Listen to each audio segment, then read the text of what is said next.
of the league. Um, if we just go down team by team, Yeah. you could pretty much paint a good picture of what's been going on. Yeah.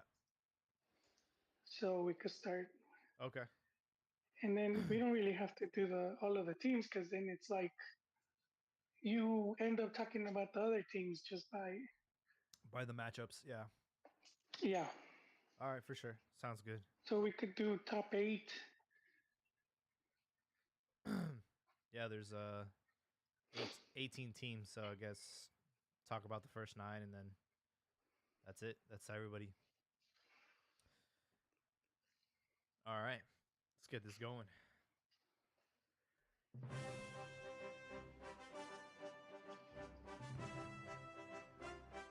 Hello, everybody. Welcome back to Cantina MX Football Podcast, episode 347.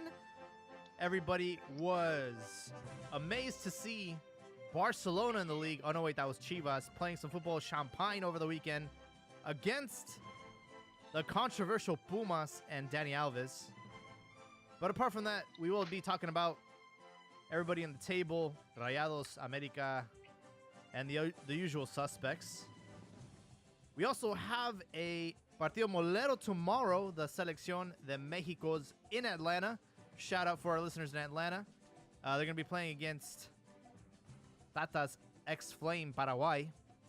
And also, some new swag came out, some jackets, some away jerseys, and all the simps are first in line to buy this shit. So before I go any further, let me welcome Joel to the podcast. Joel, how we doing? I'm doing good, Jaime. I think I was one of the few Cadena believers. So it's nice to see it's paying off. I'm just glad they let him stay because there was heavy pressure for like pretty much the whole start of the season, the first 4 or 5 games. Just heavy pressure to boot him off. A lot of pundits, which is like I've never agreed with that. Like I understand criticism. You could do constructive criticism, but then to start calling for someone to get fired, it seems a bit. It's always seemed a bit extra for me. Well, it was merited because he had a worse start than Michele Año. Yeah, it's true, but I mean, I've always been for allowing a coach to finish, to finich the season. You brought him in, And he was and interim. He give wasn't him that much. he wasn't presented as this is going to be our gallo. No, the first that was last season. This season he was. Yeah. Yeah. So I mean, lo confirmaron, and they, you know, Pelaez gave the thumbs up. So I mean, at that point, let him finish the season. And that's always been my stance. No matter the team, uh, I would say the exception would be if the team is like a complete disaster, like you're losing, like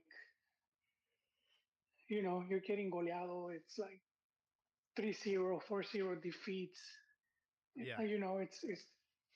But if the way they were playing, they weren't really being outplayed, and there was a few games where they could have won. So it was a team that was struggling, but they weren't really terrible.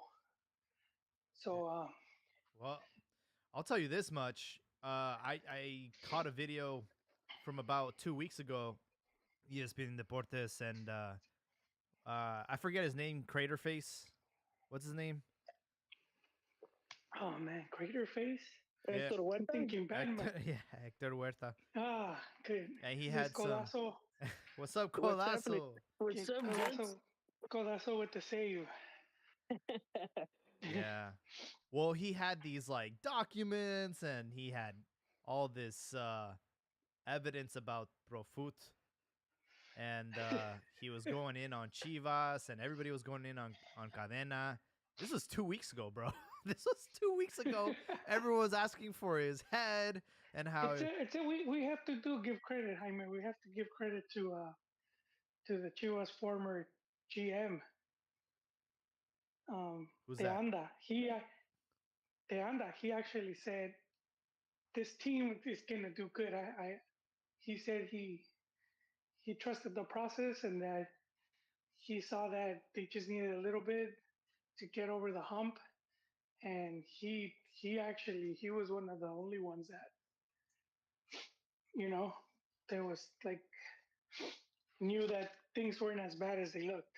Oh, well, Crater Face went on ESPN Deportes and said that coincidence that like all these players from Tapatio are getting promoted, and they have the same like is it promoter or is it agency or what is it? Agency, Agency, yeah. And yeah. then coincidentally, like a few players were sort of holding outs that had looked really good. Bouquet and Tepa Gonzalez, and all of a sudden they've been kind of just pushed to the side, and it's because they haven't signed with that agency or whatever.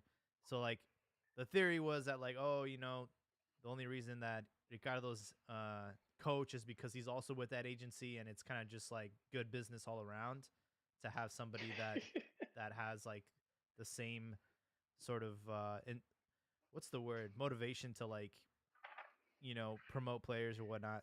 it, This was it's two very weeks ago. negative. This was 2 weeks ago, man. But you see the whole they presenting the story, and basically they're just focusing on like the negative aspect and why it's bad.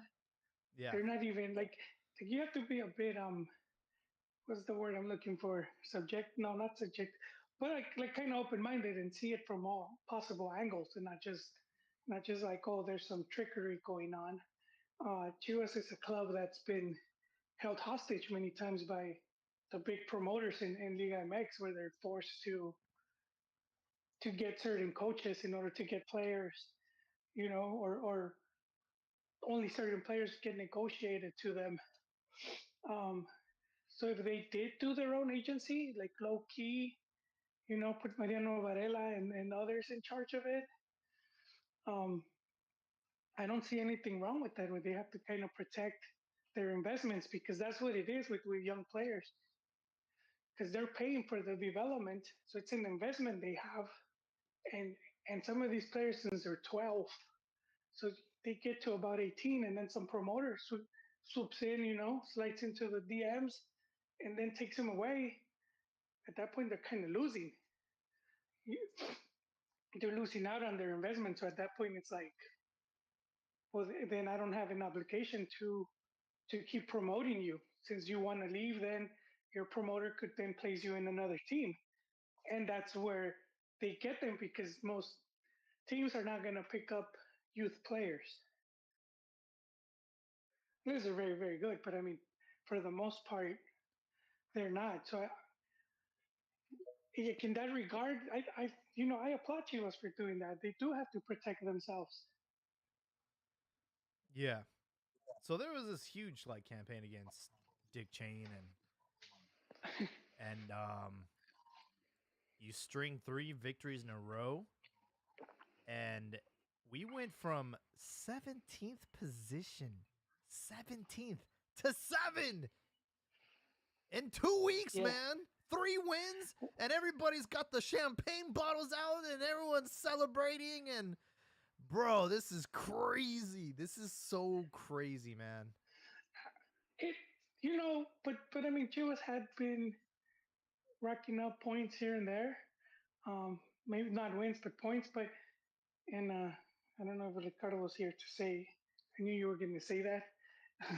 Which I'm gonna say it's just the league. It's very competitive and it's very like, for example, from Monterrey's in first with 24 points.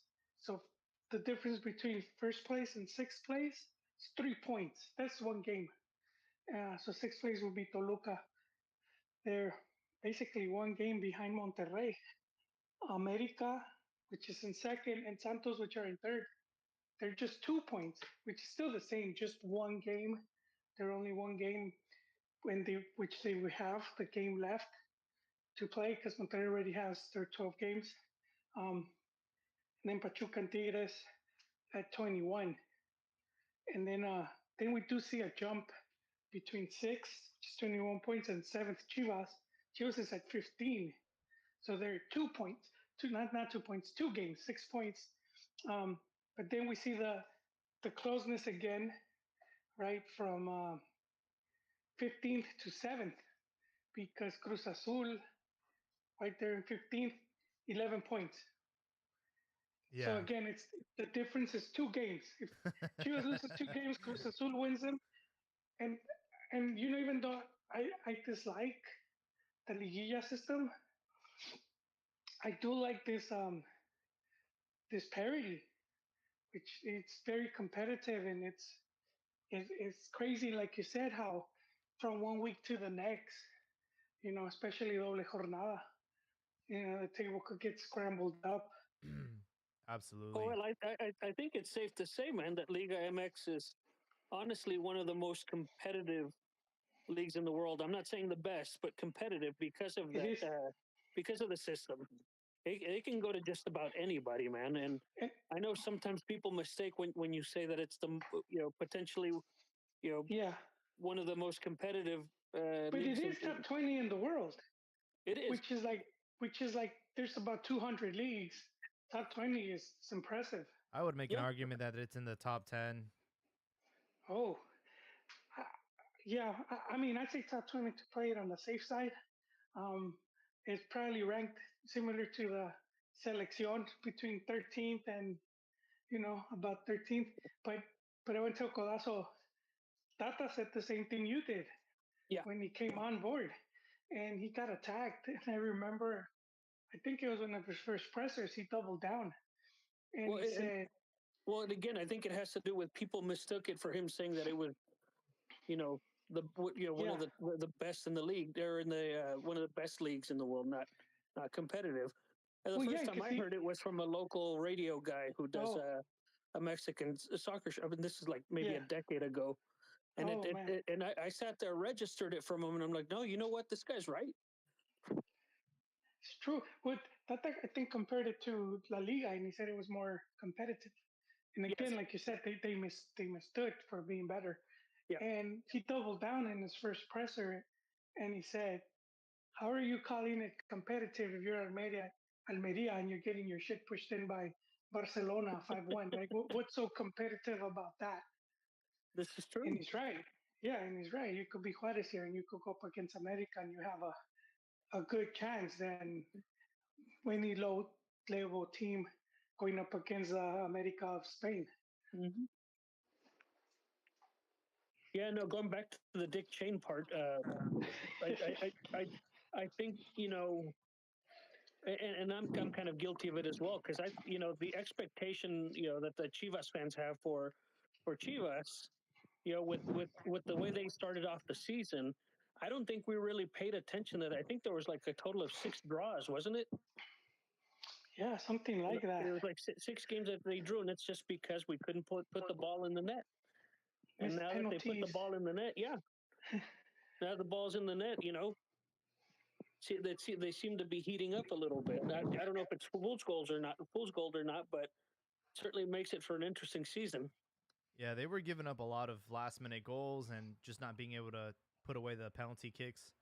So, I mean, Ricardo Pelez had a conference earlier this season, and he was saying like, "Hey, look, we're not losing games, but we're not winning them either."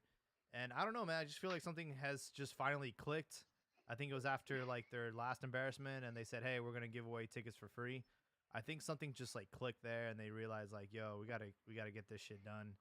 And obviously, what we saw on Saturday was a culmination of all that.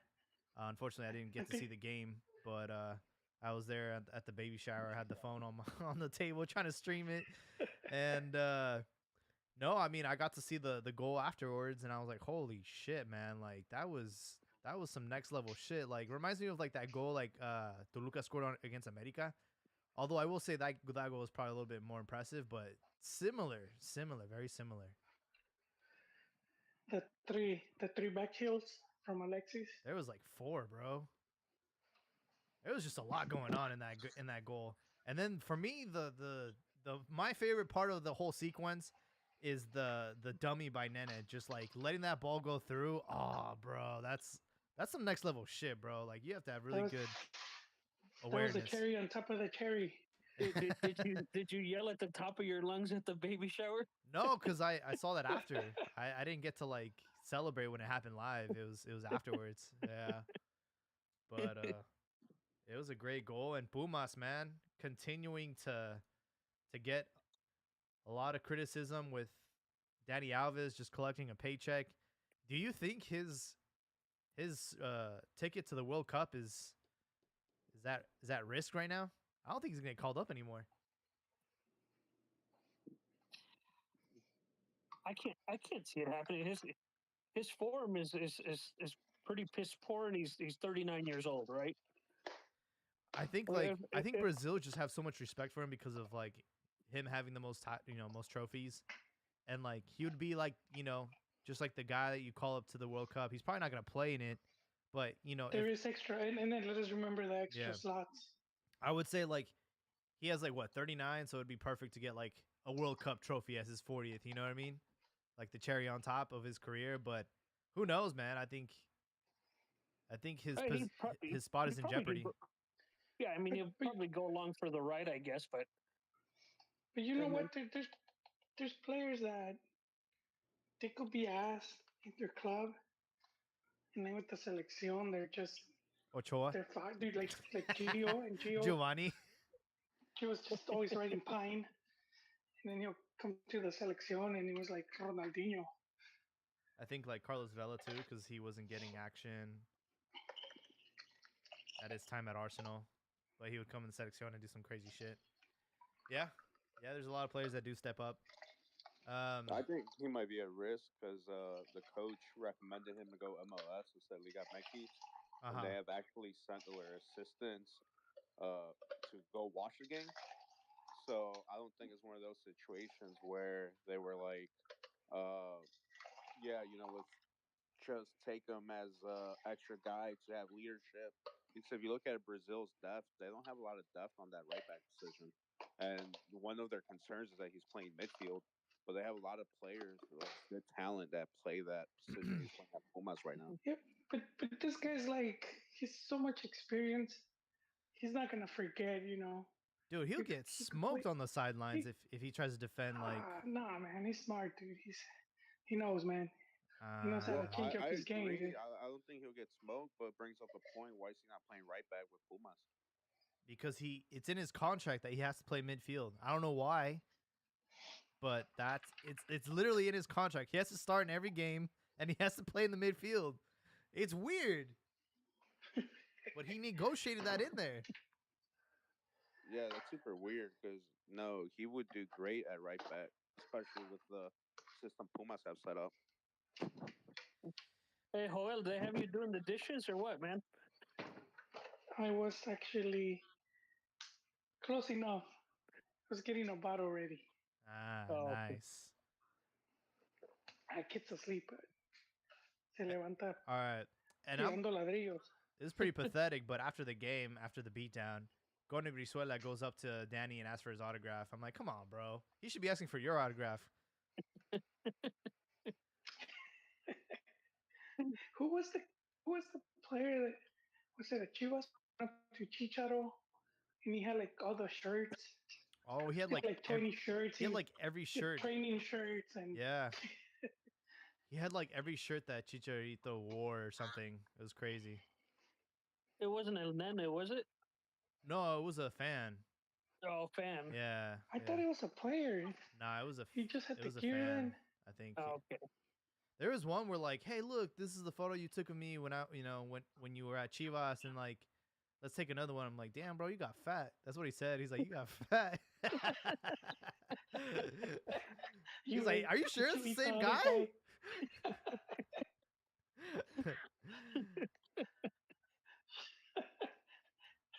Yeah, it's funny as hell. So, we're gonna bring it back to Liga MX, but I do think that an interesting statement that Tata said today is that 50% of his list for Qatar is already is getting ready to play against Paraguay. 50%, bro. That's a lot of players. And keep in mind, these are domestic-based players. They're not counting the Euros. You think about it, That and mainly in Europe. yeah, I mean, there's a few younger guys that are over there in lesser leagues and stuff, but uh, you know, the crop in Europe isn't all that big right now, right? What do you have? Uh, You're gonna probably go have like 10 guys maybe in Europe. Jimenez. You Edson, guys think? Yeah, Edson, Lainez, Chucky, Guardado, Linus, uh, maybe Marcelo Flores. Doubt it. maybe him. I don't know if what. Yeah, I don't know if Guardado's. What do you guys think? Guardado's going? Yeah, Oh yeah, Guardado's definitely. going. We got a few cats out there. Wait, wasn't Gerardo Marcelo Arteaga. Flores? Arteaga, and then what's the name of the cat that's over in Italy right now? Uh, Defender, Johan Vasquez. Johan Vasquez. Yeah, Yeah, Wasn't Flores part of the promo for the the, New Jersey? yeah, yeah, him and Linus. Yeah, yeah. And you know what's fucked up with Linus? They still made him sit on a bench. Even in the promos, they know where he belongs. He looks like the kid that sells what was it? What was he selling in the beak, and he went viral because he could ask in like 5 languages. Those empanadas.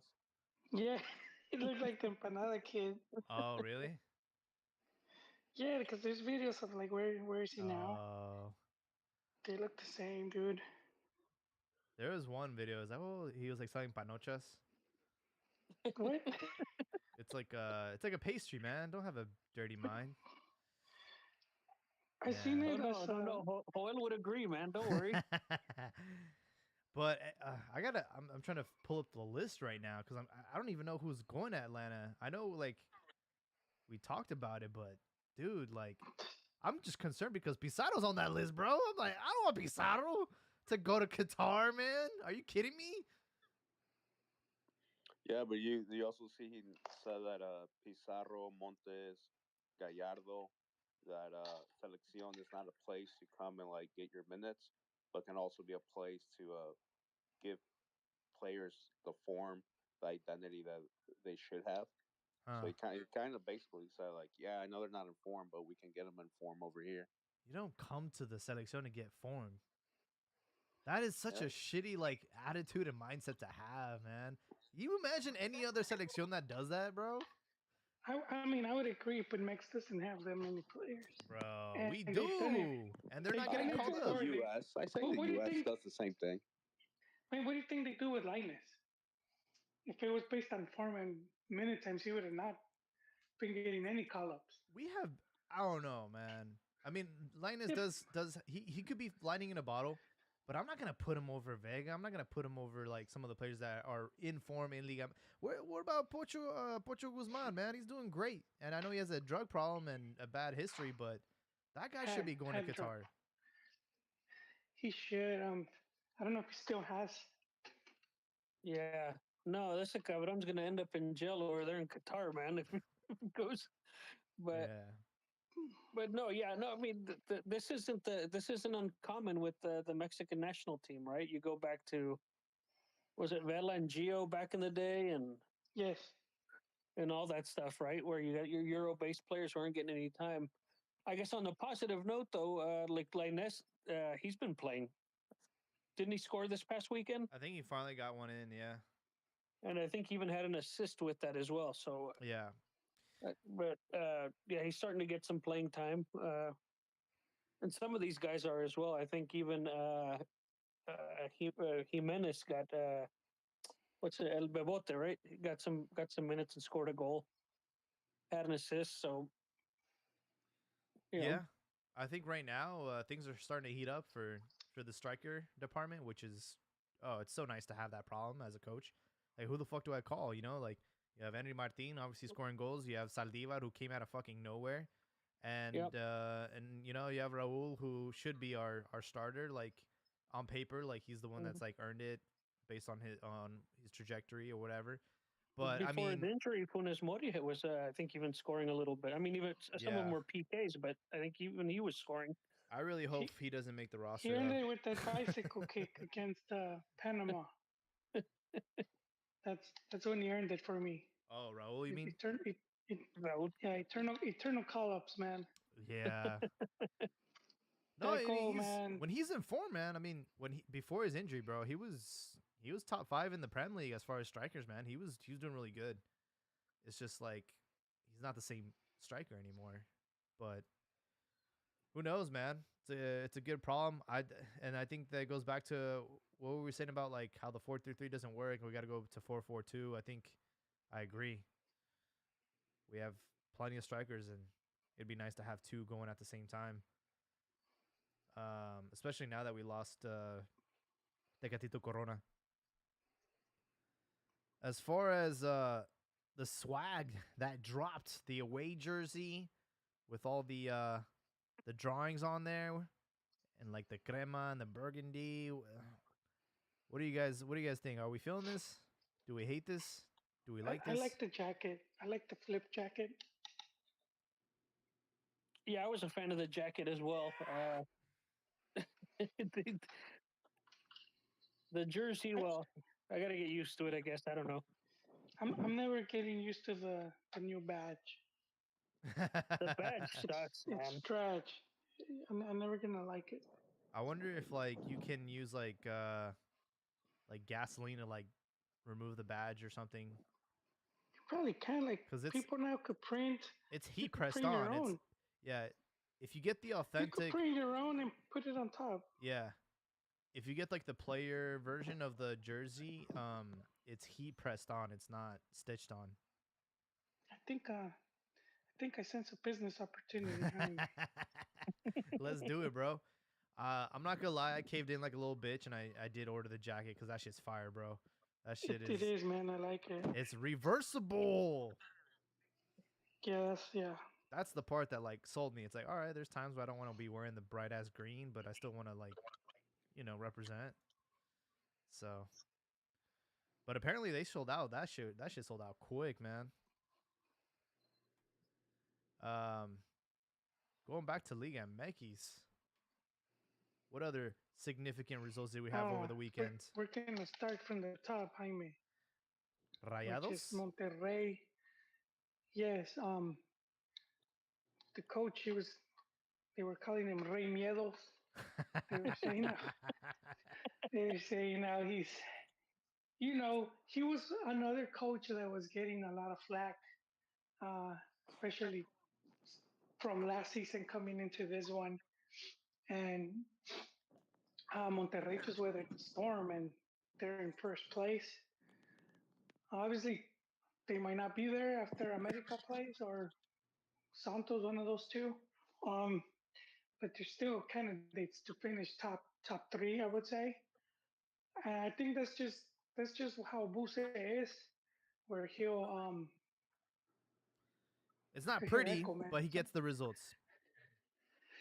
Yeah, that's what I like about him at Chivas, where it's like I know it was not Futbol Champange. I know he left certain players in the bench or whatnot, but to me, he will get the job done as far as like putting in positive numbers. Like at the end of the season, Chivas numbers would be good. Goals scored, goals for, goals against, how many points, that type of thing. Where I felt that's what the team has been lacking. At least like, all right, they need to be consistent season after season of like they're finishing at certain spot and scoring this amount of goals because then they could build from there as opposed to like very consistent team that finishes lower of the table and it's like doesn't qualify and all of that. So I always felt you need to at least um, be on the right path.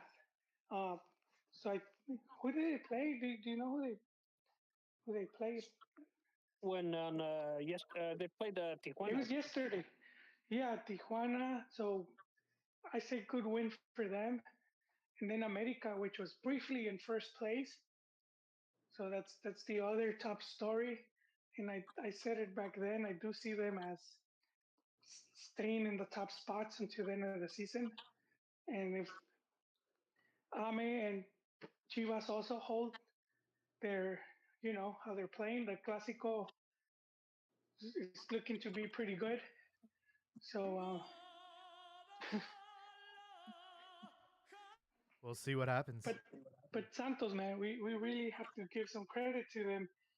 This is a team that since Orlegi went to, they jumped to Atlas. Santos was looking ass, but they're third place. Pretty impressive. They've snuck up there. I don't think they get much love from the media. Um, and on the opposite end is Atlas, all the way in 16th. They went back to being Atlas. I think they just what they was it 3-0 they lost to Leon. That sounds right. 3-1, 3-0. Yeah. So so it's crazy. I guess Atlas after two wins they're finally their Bro, campeonitis kicked you're in. talking about a club that hadn't won anything since the TV was in black and white. They won two. They're done, bro. They're done for another 70 years. Hey, it was either 140 years, it actually. was either that or they lost their perks with the ref, their refing perks. It's like when you're making love to a woman, you just after a certain time, like how many times? Like I made you come twice. What more do you want? I can't keep going. This is not sustainable. Nah, we clowning. I think Atlas they're gonna bounce back. Orlegi has a very good track record of this. I see Atlas. What a luxury that ownership must have. It's like, hey, like our horse, our stud he's done, man. But don't worry, we still got another one. It's like people forget about Santos. Well, that's the other thing. I don't think they worry. That's the good thing about them because they have this projected already. They kind of have it mapped out, and I bet they already have like how the team is gonna be in a season or two. So I don't think they make you know they get all like bent out of shape. Um, so yeah, going down the list, Pachuca in fourth is the other team that's been it's like they call it ranchuca, and it's like I guess because they're in a small venue and they don't get much love. So these two teams, Santos Pachuca, kind of similar if we think about them. The Grupo Pachuca and Grupo Orlegi, like small. Um, well, I'm saying small, teams in small venues Mm-hmm. from like owners that aren't that like. I don't think they're that rich when compared to like the FEMSAs or like the Cemento Cruz Azul or maybe even a Televisa, but certainly enough money to be able to fund more than a team in the league and have them very competitive. Well, they've done a nice whatever it is they're doing. They've done a nice job. They've developed some damn good Mexican players, man. Yeah, They've been one of the few clubs that has been able to develop and in some instances send off to decent teams in Europe, right? So, um, well, whatever program they have, man, they work that thing properly because they always seem to be competitive. And if they are off, it's for a tournament, right? yes, Yeah, and yes, they it have is. less pressure as well. I mean, if Santos, It's true, Pachuca, true. they're in fourth place or 13th, 15th place, who really cares? But Yeah, it is nice that they are, I wouldn't call them smaller teams, but, they're like medium sized teams and they can turn up on seasons. It's just bring more action to the league. The reason I say that because there's two teams I don't think should be in the league at all. Mazatlan and Querétaro. Juarez, yeah, I'd say three. I think that was one of the things that sucked about getting relegation because there are a lot of teams that have a lot of history in first division that are currently stuck. So those are three teams I would definitely get rid of. They don't bring nothing to the table. They lose. The violence with like Querétaro, now like Yeah, in the city of Juarez. I just think there's so many better venues that they could maximize financially and from a sporting point of view as Oaxaca. opposed to those three plazas. but I agree with you about those teams shouldn't be there just because they sort of bought their way in there. Mazatlan just buys Morelia and you're third first. They didn't even have to earn it. Um, but I do think some of them, like as far as like what they bring to the table, at least stability as far as like a club goes. Mazatlan, nice stadium, but at least their players are getting paid. very opposite of what was going on with teams like Veracruz and Veracruz. I keep saying yeah, Jaguares, where they owed, you know, what they were like month 3 of not getting paid.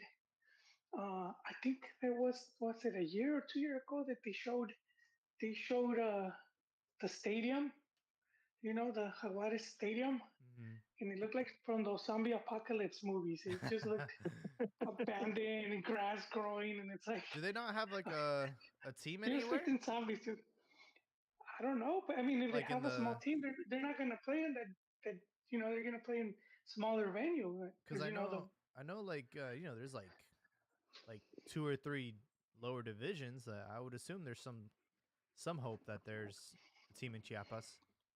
other teams like it's like the Water Boy. Remember when he's playing that the, that's that's kind of how it is where they're at right now. It's all run down. Um, but it's I think and that's the thing with Liga MX where it's like these teams that don't they shouldn't be there. At the same time, it's like the teams that kind of won their way in there couldn't even stay there. So it's like Lobos Buap, Yeah. right? They couldn't afford it. They they couldn't, and what was sad, they couldn't even get a TV deal. Yeah, They couldn't even get that. What Leones happened? Negros was in and out. yeah, Yeah, Yeah, but and that's Lobos, what they compete with Puebla. It's like two little teams competing for that area. Leones Negros have a lot of history, but same thing. They were competing with Chivas and Atlas. and But I Tecos. think, yeah, and Tecos. But I mean, I think there's teams, like Dorados, Atlante, Celaya, no, that could but it's the bring more ownership. to the league than like Querétaro or Juarez. Yeah, but see, like they don't have money. That's the thing. And not only they don't have money, they can't find investors. And so that's been the thing with those teams. Why like the Irapuatos and all these teams that have more history, sort of like Tampico. disappeared. Dude, Yeah, Leon got bought for $5 million. that's crazy. Leon is one of the historic ones, and when they got relegated, um, the previous ownership, I forget because it's a bit of a mess thinking of like ownership and who owns what and whatnot. But they sort of like gave up on the team, and then I forgot who bought them, and then Grupo Pachuca ended up with Leon. It's insane, It's Yeah, it like is crazy. it's like Rayo Vallecano owning Atletico Madrid. Yeah, it's crazy. They're from the same city. Well, no, they're not from the same city, but I mean, comparison wise, though, it's like a really small team, and then they Yeah, they end up owning the bigger team, and it's like how the hell that happened, and it's like because there's no investors and people aren't really putting in money, and so yeah, when they did the Liga MX, did the whole thing about like okay, you need to have these requirements, which is not they're not that you know they're not that strict, especially if you compare them to like Bundesliga.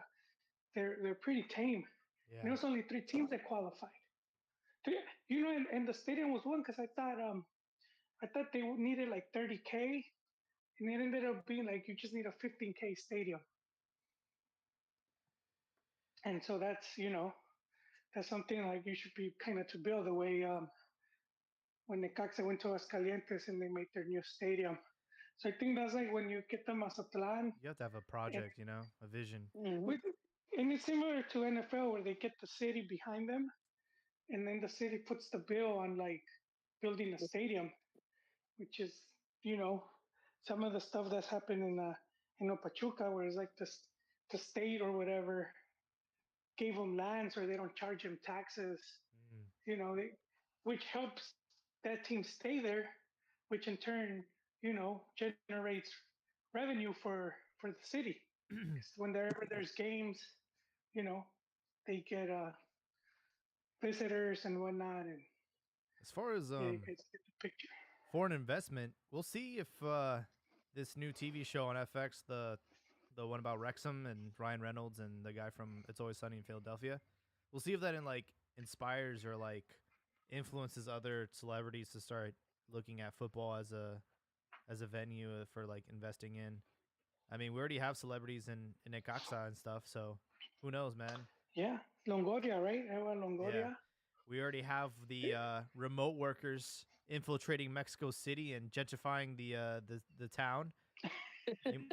Why not gentrify Liga MX and turn it into weren't you doing that, Jaime? Oh, I wasn't working Low from. key. No, I wasn't. I wasn't doing that. I was on vacation, bro. I didn't even bring my work laptop or anything. I'm chilling. That's gonna, I could have heard some comment like that. Colosso, do you recall saying I could move over here Oh, and, I'm willing to. and Oh, are you kidding like me? with my salary, I you for have a sure. butler, I for sure will move to you have a Mexico and do. butler man. and a chauffeur. They're gonna And, want to build the wall the other way, man. Podóloga. But no, if you get a chance to watch the show, it's cool. It's super random. Wrexham, I didn't even know who they were, and one of the oldest clubs in Wales, and they have a great history. And they're in the lowest division that's still considered professional, the 5th division. And their goal is to get that team to the second, the Football League 2, which is the 4th division. This is not a big goal. This is damn, bro. These players, they said the average salary for these players are less than 48,000. yeah, like 40,000 quid a year. But they're like, but I'm still professional. I'm still living my dream. Yeah, I saw those first 2 episodes last night, man, with my wife, and we enjoyed the show. Again, like you were saying, man, it's a nice little history lesson about that club, and then how you're taking this club that's just completely wrecked down at that 5th division, and they're trying to just move them up, baby steps, right? And when I heard how much, 3 million, I'm like, 3 million? Why don't we buy a team, bro? What the fuck? We can get enough followers and just let's do this, bro. Let's buy a team and let's do it. Let's do Football Manager, but in real life. 3 million to buy it, and then another 3 to. Well, between Joel and Al Pastor, I think they got half of it down, right?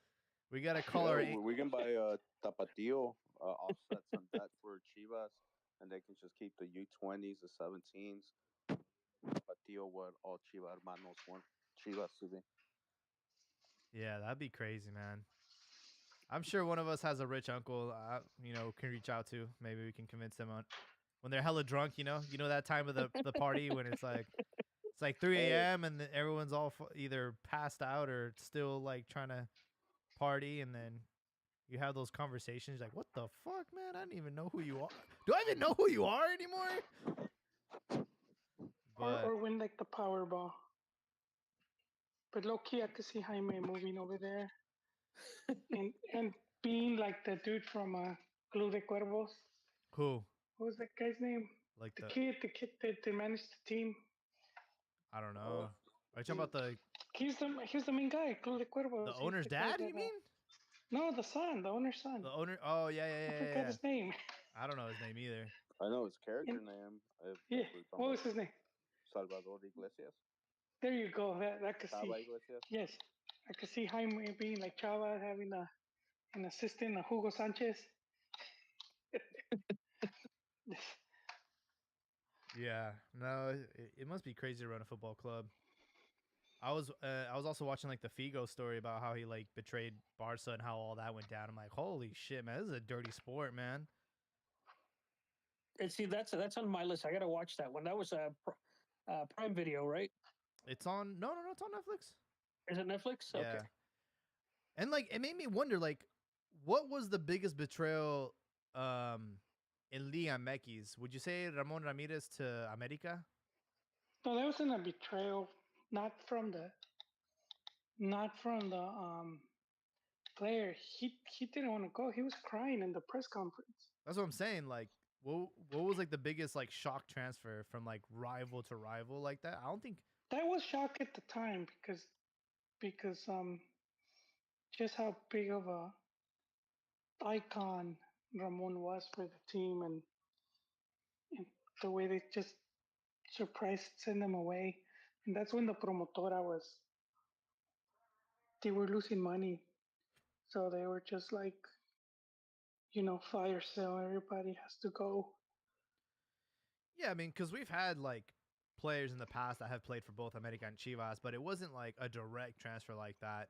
I mean, Oribe Peralta is like the last one in recent history, but to do that, like when they were still like when they were in their prime or where they were literally like the best player on the team, like I can't really think of another transfer like that, like a shock transfer like that.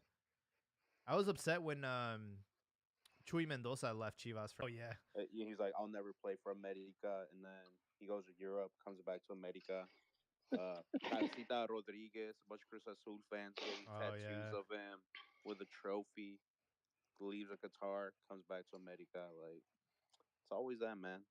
Massa going to Oh, America. That one did kind of Masa's a hurt me good a one, little. yeah. but Massa didn't go like directly. You know what I mean? It was Nah, like but still, the he fact went, he did the played little for Europe them, I was like, tour, and then came But back. you gotta blame Chivas for that. mm. And then for him to Not like, being able to pay. yeah, and then for But him I to mean, it's the money. for him to like then like actually like yeah like America's like I enjoyed the America Championship more than I did with Chivas. Like all right, fuck you then. Oh, I forgot. I forgot that part. Yeah, that's the one. That's the part where that was an asshole move. Yeah, it really had me thinking like, man, I can't. What if it's true though? I mean, what if he's just being honest? I'm sure the prostitutes were better. Maybe that's what he means. If he was being honest, que chinga su madre el Masa. Oh snap! For real, for real. Somebody play that. Eres un audio, estúpido. Pizarro. Finally got that clip down. Yeah, like sorry, this is kind of like going on a different tangent, but with like the Figo thing, like I was a little bit too young to like understand the gravity of that situation, but they were trying to explain it to me like, yo, this is like if Messi went from Barca to Real Madrid because he was like he was the player of the year and he was like they're literally their best player and like an icon for the team. So I do like for that to happen, bro, like that's pretty crazy. I don't think that would ever happen in football again. I mean, I haven't seen the documentary, but wasn't he kind of like forced to? Like his agent kind of signed it for him. Yeah, there's a lot of that. I don't want to like ruin Right. it for everybody, but yeah, there was like a lot of like his agent doing some sketchy ass shit. Yeah, I mean, I feel like it was like Ramon Ramirez, like he didn't want to leave. It's not like he betrayed Yeah, Barca. yeah. Did Ramon Ramirez pull a Gullit Peña? For some reason, he just always manages to come up on the podcast every episode. That's Well, how he we're keeps called getting them Cantina. jobs, man. All this promotion. We are called Cantina, and He- that's he- one of his favorite That's places. his favorite places. Don't forget, he did get another job in Honduras, right? So he's still Yeah. playing. He's still out there, man. Cruz Azul We finally. should invite him. We Yeah, should invite we him. should. Maybe He he'll probably come on. he probably would. He's like that dude. What was Send him a Kawama. He'll probably do it for Kawama. what's that dude's name? Dude, Marco Fabian, right? You could pay him what $10, and he would cut a promo for you. Who was it, Jaime? He was doing like the Cameo or he was doing the No, promo work. yeah, he was doing like the Mexican version of Cameo, which was like Oh, Cameo. like yeah. an app where like you would pay them money and they would give you a shout out and stuff. Oh yeah, I've used that thing, man. You've used that thing? I've used Cameo to send some gag gifts to friends, man. Oh wow. Oh. From like what? Like you get porn stars to leave a message or No, I have Okay. chlamydia. You need to I get don't checked. know if you I don't remember if you remember back in the 2016 elections, that guy with the red sweater, Ken Bone. I don't. No. I'll send you guys a picture of him later. Anyway, I hired him to talk shit to one of my friends. So Nice. That's pretty funny. I'm gonna have to check Yeah, that we app out again. It's been a while. I want to see who's like cheaper now. Who's we desperate. were gonna get one, but we didn't know what we wanted someone to say. no, a friend of mine sent one with Tito Santana, man, wishing me a Oh. happy birthday last year. Oh, damn, dude. I don't even know who that is. It's an old Timing. WWE wrestler, man. I It's don't like watch the that first. fake shit, bro. Come on, man. But I mean, Men wrestling in 80s, spandex, 90s. I'm good, bro. You're missing out, way. I'm But missing out on some acting. no, I'm not cool. missing out. You missed out because like you watched Power Rangers. They're wearing Yeah. full spandex I gimp outfits. So I I'm this more of a this. Teletubby fan, man. Nah, fuck off, man. I never watched Teletubbies. But I mean, you grew up. I never watched the kiddie shit, bro. Even when I was a kid, I'm like, this is kiddie shit. I never. Give me the MTV. Give me like the. You like Give me Beavis the and raw and Butthead. uncut of Eddie He's like Murphy. Pops. He's Pops. Ponla de Tunco Maclorio. No, but 80s, 90s wrestling was huge, I bet. and especially WWF was like it was like mainstream. You know, like you had celebrities going to the, Yeah. and then you had like all this cross promotion where you would have like Mr. T, you know, in Oh yeah. I WrestleMania, and mean, Hogan coming out in the yeah. A Team and shit. But I mean, it was there where everybody talked about it, even if you Yeah. didn't like it. No, These yeah. dudes would show up in Yeah, nighttime we got a few shows. years on you, Jaime. I remember like Monday But Night no, Raw no, and but like SmackDown, and you'd get like yeah, but this fucking is before that. yeah. This is like Tito is before that. You had Superstars of Wrestling, and you had Saturday Night's Main Event. So yeah, there was no Raw or SmackDown, and Yeah. but you going back then, Tito was like the biggest name as far as like Latino. You know, if you're looking for representation, Tito Santana was like the main dude. Mm. I don't know if you guys have ever heard of the band The Darkness. If you haven't, look them up. It's an English band, and the dude thinks he's got a good voice, man, and it's a weird ass voice. Doesn't And every this rock year, star think that though? Wait, what does Like, this have to do with Tito? Oh, you got him on Cameo? I'll have to say, look, I got that this year for my birthday, so I have to send you that one too, man. Oh dude, man, you just gave me some good. sometimes these rock stars, it just sounds like someone just like literally took a hammer to their balls and they're like, yeah. They're like, I'll what wait till the you hear fuck, this guy. bro? Like, are you good, man? How do you still have a voice after that? That's crazy. Man, we really got off topic there, but I looked on the Cameo website, and for the top athletes, there's one for you pay like 2,500 plus for the message, and it's Caitlyn Jenner. What the? And what athletic achievements does Caitlyn Jenner have? No, but it's like she like murdered somebody, so you got that. what? Driving or what? Yeah. Oh shit! Yo, I would pay one for OJ, bro. I ain't gonna lie. You imagine? Antonio Brown's on there. I probably pay for. Antonio He's Brown. a clown, dude. I can't stand that guy. Nah. Damn. Speaking of, I'll see if there's any soccer players, but There's Jorginho from Chelsea. oh, That was surprising. something I saw on Twitter that kind of bothered me today was Anthony from Ajax. He's a Brazilian player. Just joined Manchester United, 100 million, ridiculous number. And then somebody posted a photo of his stats at Ajax, and then compared to him what Chucky did in the same time period at PSV, and like Chucky obviously outshined him. But Chucky went for maybe 40 million at Napoli, and Anthony went for 100.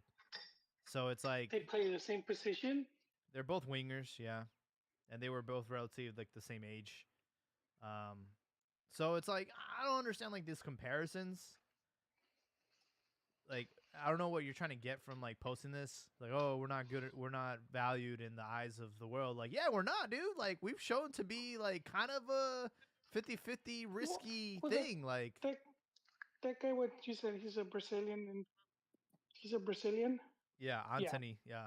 And if he's an international, that automatically, you know, that automatically is gonna boost. It's like if you have some J's, and then you have some unknown Swami shoes that are probably better built, but everybody wants the name brand, so they're gonna cost more money. Did Yeah, did I didn't Chucky understand win why they couldn't make that. a gold medal or no? No, he didn't, right?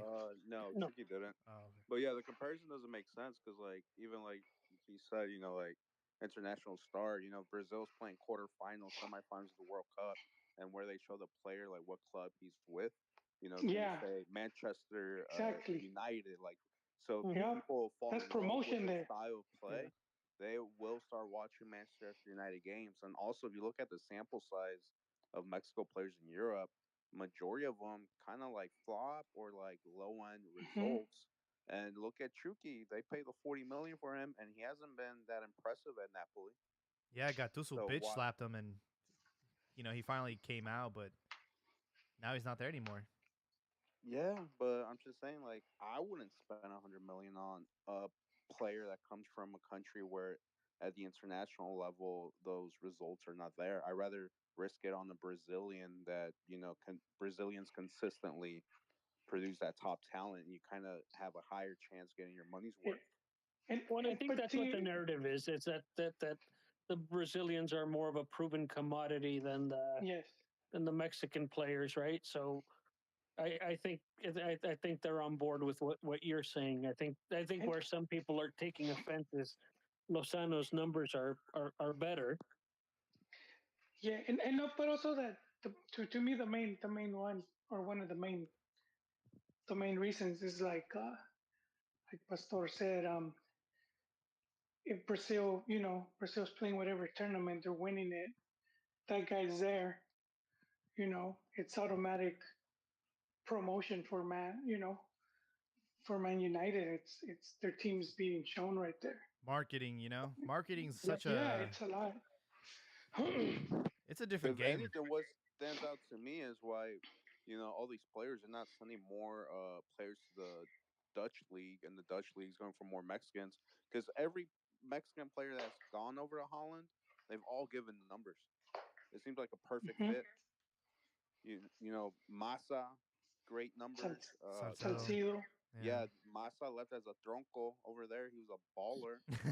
Guardado, Yeah, and they've Guardado. all responded well. Tecatito, yeah. Yeah. If I was a Dutch league, I'd be going like for the Vegas, the There's Linus, like. it's an interesting relationship that connection we have with Holland because because of what happened in 2014, but they've always shown us love, and it's like it's a great league to it's a great stepping stone for our players. Um, yeah, and we'll see what When it's happens with the when it PSV seems Chivas connection. and it seems like I guess in the last 20 years or so, when Mexican players have gone abroad, the ones that have done the best have gone through the Dutch league as well. Yeah, I mean, look at Yeah, Edson right now. He's eventually going to be at a big club. Like after the World Cup, there's no doubt in my mind. yeah. Um, Eric Gutierrez, I don't know if he's peaked or not, but it seems like he's doing well now over yeah, in the Netherlands as well. unfortunately, Before, they just missed out on champions. They got eliminated by Rangers, so yeah, he won't be there. But right. yeah, Before you go on, I did find something that we can all have a cooperacha for Joel's birthday on Cameo. Oh, nice. So Yes. Sven Göran Eriksson. maybe if you said Chepo de la Torre, he'd be like, "Oh wow." Yeah. Yeah. Wait, are you sure it's Sven Goran Eriksson or his twin? Because remember, he has a twin out there. He has No, it's him. he has an impersonator out there. Remember? Oh, I remember. Yeah, He fooled a lot of people, man. people didn't know when he came to Mexico, like in England, obviously everybody knew, but people didn't know that they had an impersonator, and like I forgot what club he went to, and like they thought, oh wow, like he's here, and then it was like, oh no, we're just fucking with you, bro. I think it was Tuca, right? I think it was Tuca. They went to go like see like Tuca's team, and like they found out it was like not even him. Yeah, it's pretty funny. I wonder what that guy was up to. Is he still coaching? No idea. I don't know. He do whatever he wants. He had a lot of money. The He made a last lot of team money. he managed was the Philippines. Damn. So random, dude. After Mexico, Ivory Coast, Leicester City. Then he went to China for a bit. And then Philippines, man. That's crazy. They had a beach home. Shout out to Sven It's Goran Eriksson. remote. We should get him on the Yeah. podcast. I would pay money to interview this guy and tell us how it went. You don't have to. You don't have to pay money. You just have to reach out to him, and you just making me realize how much we're dropping the ball. But for a lot of these, it's just getting in contact and going through the right people, and then just letting them know. Yeah, I mean, what's he doing now? He's doing cameos and he's in the Philippines, maybe. Like he's got nothing else to do. But like, obviously, I'd want to know a little bit more about his tenure at Mexico and how that circus show was. Yeah, I don't know he if it's wrote like, a book, so he might be like, just go buy my book, yeah, because he wrote a book, and there was an excerpt about, they would ask him about like, why did you choose this hotel, or, and one of the most telling thing was like how pretty much, because like FMF is made up of the club owners, uh huh, Yeah. so every club owner has a seat in the FMF, and so these guys of course vote for whatever is gonna happen with the selección. And so he said he had all these dudes always coming up to him, like asking him shit, and he's like, he's used to like just talking to one person, not like all these guys that kind of they feel they all have a say within the national team. yeah. Like, I don't know, like if there's like a certain amount of period that has to go before you can like ask questions. Like, I don't know if they sign like what do they call those? Like a NDA. Not yeah, non-disclosure agreement or yeah. something. Because like all of a sudden you got all these documentaries on Netflix coming out. Like, dude, like, are you allowed to say this? It's been like 20 years or something. So I don't know if Yeah. I don't know if there's like a minimum amount of time Yes. he has to wait till talk about like Mexico, but It's safe, dude. It's safe. it's safe. I said done it. this. I said this in a podcast. I don't know if it was last year, where it's like with some of these stories where we hear wild shit. Eventually, like you'll hear what happened. For example, with Hugo Sanchez in the '94 World Cup against Bulgaria, when he gets up to warm up, and then Mejia Baron doesn't put him in, and there was like for years all these like you know that Televisa called and said no, sit him down, and so many other things. People coming up with their own reasons, and then eventually he talked about it. They all talked about it, and it wasn't as controversial as you Mm. know a lot of people made it seem to be. Um, Yeah, so yeah, but I mean, it I took wonder years. It took like 20 years for them to like kind of open up about it. I wonder how many years it's gonna take for us to find out why Vela was being a little bitch. Maybe like 5 more years. When he retires, they don't give a shit. I mean, I think we already know. Sport. It's a combination of the toxicness of the media and him. But he hasn't wanted to say. Yeah, Like I agree with you, but they're gonna rip him a new butthole if he says that it's the media's fault. It'll be nonstop. Alvaro Morales will rip him all day. yeah, He needs That asylum. guy's a windbag, but I actually would love to hear his take on Vela. I just think he probably just doesn't want to burn bridges or anything, because you never know. The saying is, you never know. But I do think eventually he's gonna be in some position where it's like it doesn't matter, and he'll just be upfront about it. I heard a clip about like Guardado talking about he was in with the World Cup training and like La Volpe. He was really nervous. He kept making mistakes, and La Volpe's like, Ah, yes. "It is horrible, terrible. Like, why'd I even call you up? You know?" I'm glad you brought that up, Jaime. It ties up something we talked about, maybe a podcast or two. Are you just gonna leave us the cliffhanger or what? No, I thought you were still going. No. The floor is yours, man. That was it. Wait, that was it. Thank you for listening I've to my seen TED that. Talk. Yeah, that clip's been floating around a little bit lately. Yeah, where Guardado's talking about the way La Volpe was with him leading up to that, and then he ended up playing him in the game versus Argentina, Yeah. even Well, though he called them terrible. he was trying to motivate him, and so he would tell him, "Dude, you fucking suck. Why are you even here?" And I guess it wasn't working. And he said how I think it was Ramon Morales would tell him like, "Dude, just Mándalo a la don't pay chingada. attention to him." Yeah, He's challenging you. He's testing your character. but see, this is I think I guys telling you guys when I asked Hans Westerhoff about what he told the young guy before he threw him in to play.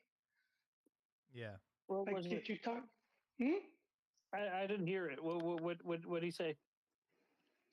Oh, okay. So just really quick, there was a game of Chivas when Hans was coach, and it was like their last game of the season, and they needed to win it to go into repechaje or liguilla, either or. And then Chivas goes down a man, and they're losing 1-0. And he brings in Canterano with very little game, and he puts him into play. And I think he does 2 assists, and Chivas ends up winning. And so I ran into Hans, and I say, what you tell this kid, like he's going into this game and it's an important game. This guy not really played, and he was just looking at me like, what is he, like, what are you talking about? And he's like, I don't have to tell him anything. Like, this is what he trains for. He should know what to do. I don't have to explain anything. Like, I'm putting it in because he plays in that position, and that was that. And I was like, damn. I was like, okay. Uh, and so, like, I see kind of the difference between like Latin American, how we see football and some of the other Europeans, Yeah. where it's because for them it's a bit more systematic. They have like a system and you play a certain way, and that's kind of what he was saying. That's what he trains for day in day out. So then when his turn comes to play, he already this is what you've been training for. So Right. just do, and then so Guardado talked about when he puts him against Argentina, when La Volpe puts him, he tells him just make believe you're wearing the Atlas shirt and you're playing at the Jalisco, Yeah. That was that and clip. that Yeah. and he motivated him like that. And so I was not expecting an answer like that, and it was the complete opposite. And I think both things can work. Obviously you work toward them, but it's just differences in like how the football culture, I would say. Yeah. Yeah. No, in my old days here, the coach, most of the coaches I had that similar mentality to Hans. Right. It's if I have to motivate you, then what the hell are you doing here? Right. I Yeah. got that. I had a coach who was Norwegian, man, and probably the best See, coach I had, there you and go. and he would tell us, if I have to motivate you, then he was a lot more, a lot more Yeah, blunt, but it was like, what the f are you doing here? more like at the training is where you're like proving why you belong. Right, right. And So it was effective. Yeah, yeah, and see, this is it where depends on the this guy. player. True, Yeah, it also depends on the true. player. You can't be doing that to like. Typically, the ones that are the most like sensitive are always like the all star. Sensitive like Marco Fabian, where it's hurt. Dude, I And never heard that press conference, and then someone played it, and it was That hella was cringe. Ricardo. Yeah. And I wish I had never heard it. Because I everybody was getting clowned on. I was like, that's kind of fucked up. And yeah. that was that for me. I didn't even care to dig in. And then I finally, years after, I get to hear it. I was like, I don't remember this that dude sounds either. like a little bitch. Yeah. I do wonder though, are we gonna have like a moment like that with the selección against Argentina? Are we gonna see like Marcelo Flores get thrown out to the wolves like Guardado did in 06? no, No. No, no, and we won't have no No. motivational quotes either. When you think Resounding no. Tata's gonna motivate his guys to go beat Argentina, he's gonna say, Who "Yeah, knows this is what we train for, guys. Go do your best." if he has some Menottiism in him, because that's a lot of what Menotti did. If you hear his stories, even from players and that played under him, and that's one of the things he liked to do. Um, find ways to motivate players and get them more inspired. I, That's I'm the ex- one. one of the But- most famous ones is when Joaquim Lowe subbed in Mario Götze in the World Cup final. Oh yeah, He told him, "Hey, go show the world why you're better than Messi." And then Götze goes and scores that goal, gives Germany the cup. Damn. yeah. What I'm expecting is Tata to show up like Vasco Aguirre in 2010 with the hat over his eyes and Oh, not even answering his own questions in the presser. yeah, right. No, I don't know. I honestly think Tata's probably going to go for the result and try to get a draw on that. I don't know, man. Those Argentinians, they're pretty patriotic, and they're obsessed with the World Cup. They would throw their grandmother to the wolves if they guarantee them a World Cup trophy.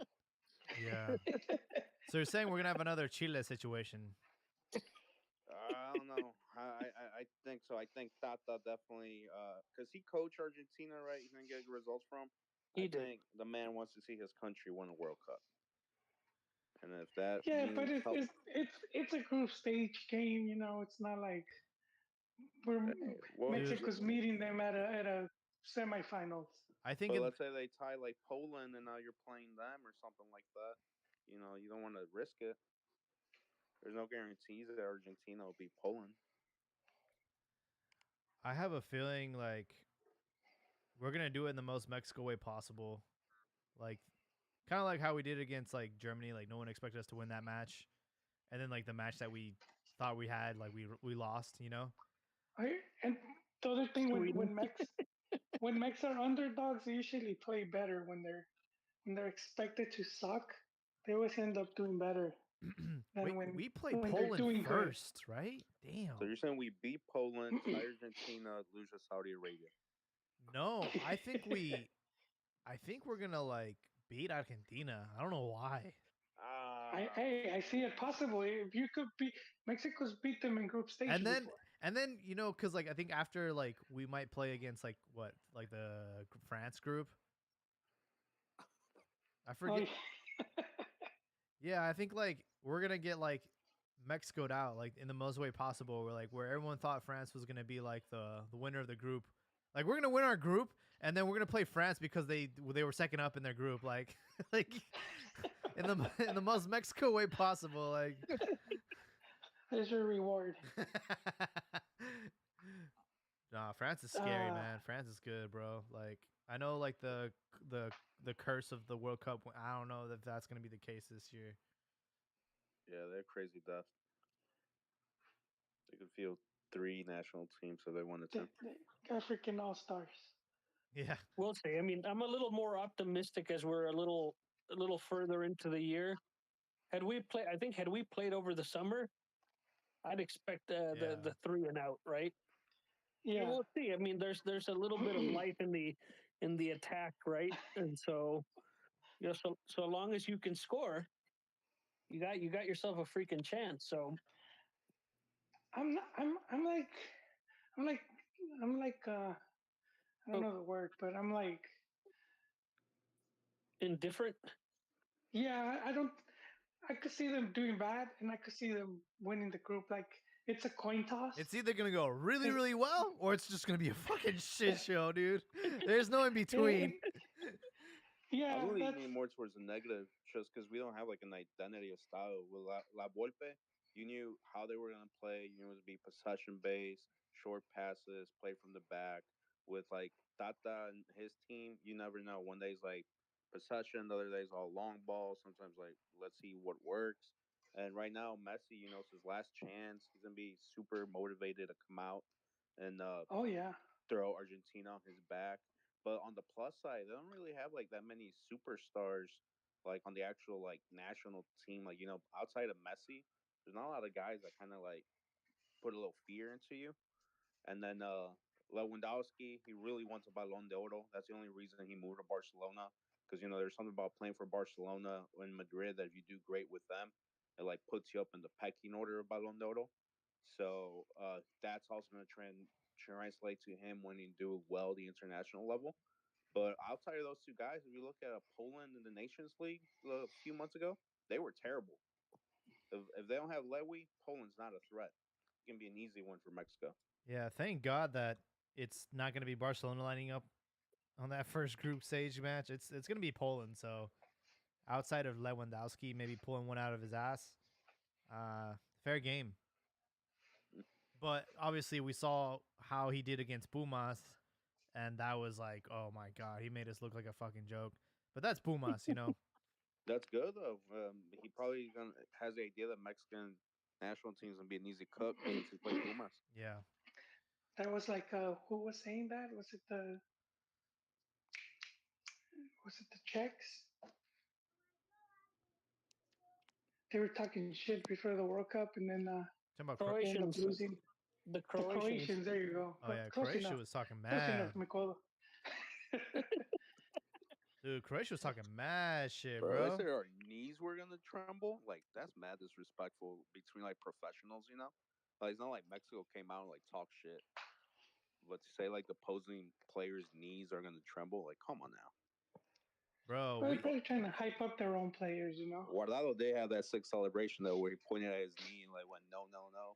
Oh, that was nasty. Yeah. The other thing I remember about that game is I forget what's the name of the manager for Croatia. Do you remember his Oh, name? Oh, Him? Kovic, right? Or Yeah. no? I think Yeah. is it Kovic Yeah, he ended up coaching Fabian in For- Germany. in Germany? Yeah, but I remember him standing next to Piojo, and Piojo obviously much better looking than that guy, man. Wait, are we talking about the same guy? Because this was one handsome man. No, I'm being Mikola. sarcastic, man. Okay. but thanks Yeah, for this guy telling could us be. how you feel. Pinche Piojo feo, el cabrón. um, Yeah. yeah, I'm actually looking at the schedule. I gotta put this in my calendar. I gotta request the days off. But no, I think we're gonna be good because Mexico plays Poland on the 22nd, and that is a Tuesday. And then the game against Argentina's on a Saturday, and this is all during Thanksgiving week. And then they finish off with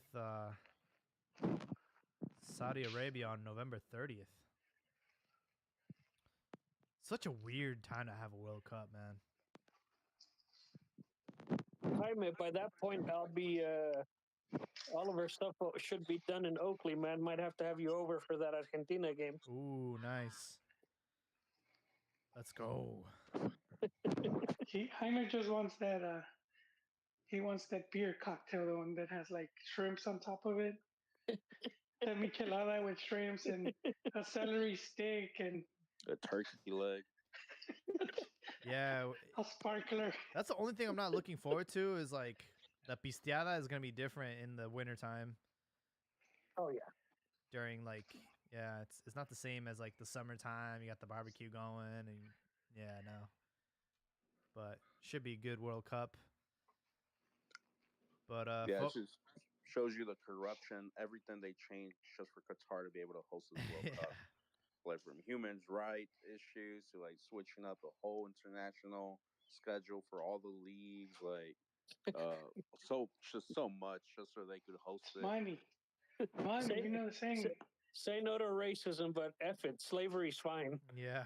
Slavery or their what is it? Say no to the Homophobic. puto chant, but you get penalized for death if you're gay in Yeah, Qatar. So. they'll throw you from the rooftop. Yeah, that's crazy. Which was for me the thing where I saw these like influencers that you know they were going against Puto Chan and saying all this like promote this, promote that, and then they invite them to Qatar, ya iban en chinga, and it's like, well, what happened to supporting these causes? Because you're just, what happened to that? Yeah. Money happened. Free trips and money. Yeah, the all the goodies you're gonna get. It's like, oh, Folks, I just saw the World Cup jerseys that Puma made, and I am just glad that we are not sponsored by Puma. Holy shit, they look like garbage. They look like calendars. damn. It is bad. I saw a Nike one. For the US, a blue one. It looks bad too, man. Yeah. Yeah. So, anyways, folks, do you have any closing thoughts before we wrap up this episode? It's been a good night, a lot of action going on. Appreciate you guys hopping on. Um, no, just just looking forward to the amistoso against Paraguay. I guess as the World Cup gets closer, some of these games tend to, get a bit more exciting. You start thinking who's gonna be in that final 26. Yeah. Just be mindful as you're watching this shit show tomorrow. Half of the rosters going to Qatar, so let that sink in. Yeah, and if this dude is already doing shirt promos, I feel like he's there already.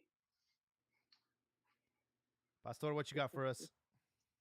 I was gonna say, looking to the forward to the weekend, lots of games. That Atlas Pumas one stands out to me. If Dani Alves and his boys cannot beat Bad Luck Atlas, I don't know what to tell them. Might as well just quit the league. And then with that, outside of that, America Tigres looking Ooh. like a good game too. Same thing with Toluca and Chivas. Top teams facing each Oh, other, and it puts a Ooh. good one. great pre-show for Clásico. And then as far as the national team friendly, not really looking forward to it, but I want to see if we get the traditional Alexis Vega with Selección that hasn't done too much, or we get that Chivas Alexis Vega. So that's gonna be interesting. That's a good observation Do there. we do we get Futbol Champagne, Alexis Vega, or do we get OE Old English malt liquor Vega? I I personally just don't want anyone to get injured, bro. That's my biggest fear. Oh, that's true. I forgot It's about too that. much of a liability. There's Have some there's some cursed conchas out there. Um, we could probably I think find Atlanta will them be for next fine, show. but I mean we already lost Tecatito, so the last thing we need is more people to get injured. But unless his name's Pizarro, that's totally fine. Uh, he can. Hey, that man gave us titles. Put some respect on it. That's great and all, but he's not playing for Chivas anymore, and he shouldn't be playing for the Selección. I'll tell you that. but he didn't get titles for Selección though. Yeah, man. Um, America Tigres, that should be a good one. Both teams are doing well. America's they just keep winning games. But there's definitely an incentive for Chivas to win against Toluca. They're neck and neck on the. It's literally 6-7, and that victory would put Chivas closer to the top four. So should be good. Super Elbow, what you got for us, man? Closing thoughts? No, I was eyeballing that Toluca Chivas game. Curious to see how Mr. Chain will do against a solid coach like Nacho Ambriz. So just curious about that game. Was actually looking forward to it. And then of course, we actually will be moved into Oakley next month, right? We got contractors working on the house, so Jaime, you're gonna have to tell me where good spots to go watch the games are, man. Yeah, absolutely, man. I got you on that. All right. Yeah, we'll see how it goes. Pachuca put a 4-1 spot on Toluca last week, and we do have that rivalry with Toluca over the years. So I'm looking forward to that game on Sunday. And also tomorrow, we'll see how Mexico does. But I want to thank you guys all for hopping on tonight on Twitter Spaces. And don't forget, we're also on YouTube. So make sure to follow us on our socials, and we'll keep you posted with the memes and obviously the novella and the drama that goes on in between episodes. But we'll catch you guys next week. Thank you guys so much. Everyone have a great night.